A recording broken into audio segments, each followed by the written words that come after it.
Oh, we're back for another rant of the guru. I hope you've been enjoying these.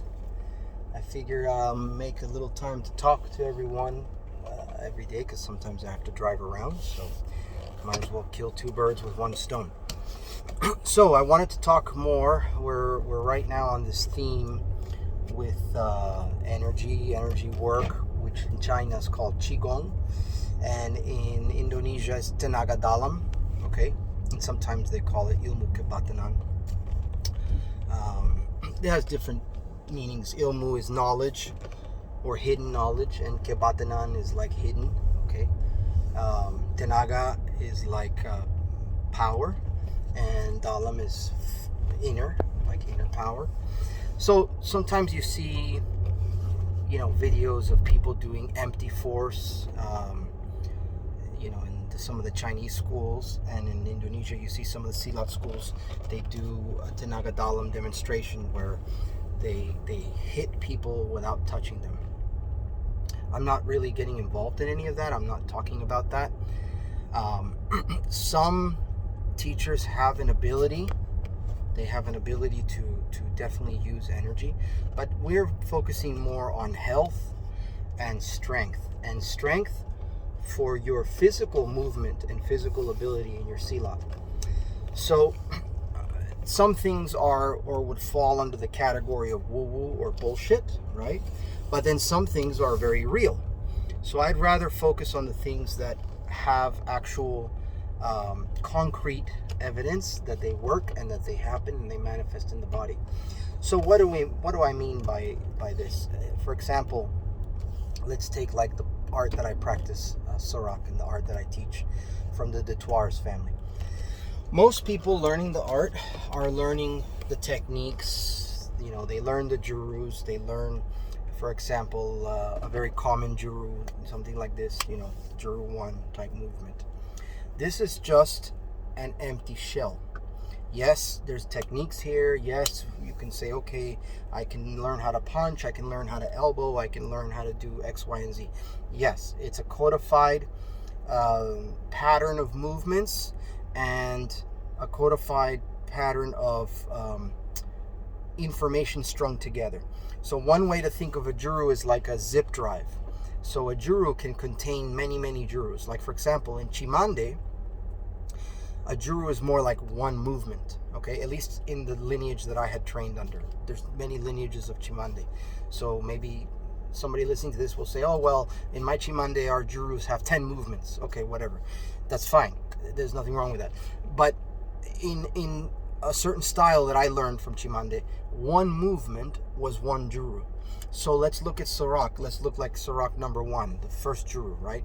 You have 1, 2, okay, really you have 1, 2, 3, 4, 5, 6, 7, 8, 9, 10, 11, 12, 13, 14, 15, depending on how you express it. Some teachers will put a circular movement. Some people will do a kilid. Some teachers will teach a kilid or a selup movement, okay, which is different ways of pairing. Some people will do a guided movement that almost looks like Tai Chi. You can't see my whole body because I'm in my car. Some people will do something like this in between the movements. These are all expressing different expressions, maybe from different lineages, and also maybe from different styles that are inside of the Serak. Okay, so Serak is combined of 9 different arts. One of the main arts that it's derived from is Chimande and the Kuntao, the Chinese influence of the Chinese hands. So when you see somebody doing a Djuru, they're looking just like the codified movement. Okay, so for example, I could run through Djurus all day and go, okay, great, I know a bunch of Djurus, I know a bunch of movements. This doesn't necessarily mean that I know the Djuru, because the Djuru also has an energy side, okay, like an energy yoga side, or a Qigong side, or a Tenaga Dalam side. What do I mean by that? The Djuru can teach you a flow of how energy is moving and how energy is supposed to move in the body. It also teaches you how to strengthen the muscles, strengthen the bones, strengthen the bone marrow, open the energy channels, the meridians, open the chakras or the marma points in the hands. How you place your hand can affect different pressure points. So this is knowledge and information that most people don't know, or it's kept hidden. Okay, it goes back to the old Chinese Dimmak training and also the old Vedic training of Marma Adi. Okay, and anyhow, Serak is an art that has this information in it, but it's either hidden or it's codified, or you need somebody that can help you understand how that works and how to make it work. And if you think of like the Chinese, there's like in Qigong, you're thinking about moving energy and building energy. Niegong, you're thinking of moving energy and building energy inside the body, okay? Inside the muscles, the sinews, inside the energy channels. All of this is in there.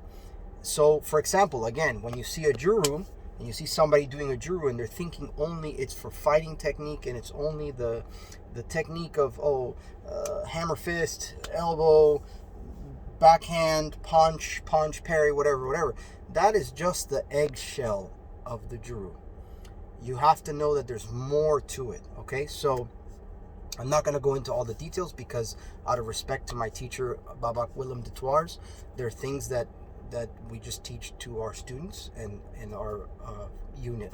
Like I said before in other videos, you have Serak and then you have Serak Dalam. Serak Dalam is the inside, the inner family and the internal part of the art. But anyhow, I hope that gives you some energy. One thing I can tell you is one thing that you can start to do with your Djuru or any Djuru is to see how the movements generate from your center of gravity and then move based on that. And then, so instead of like, for example, my hands doing this is just the Djuru with my hands, right? But even though I'm sitting down, if I take off my seatbelt for a second, now I can move my torso. How can I get my hands to do this by using my center? So now my hands have to be connected to my dantian and move everything where my hand is not moving, but it's my center moving. So now the Djuru looks a little different because now it's all coming from my center. That would be like one level. Then comes how do you use the breath with that? Then comes how do you compress the breath and compress the energy to make the energy fortify the movements and come out through the energy channels to the target or whatever you're working with. So anyhow, like my teachers say, some people have the egg shell, some people have only the egg white, some people only have the yolk. You want to have the egg shell, the white, and the yolk, then you have the complete egg. Hope that helps. Hormat.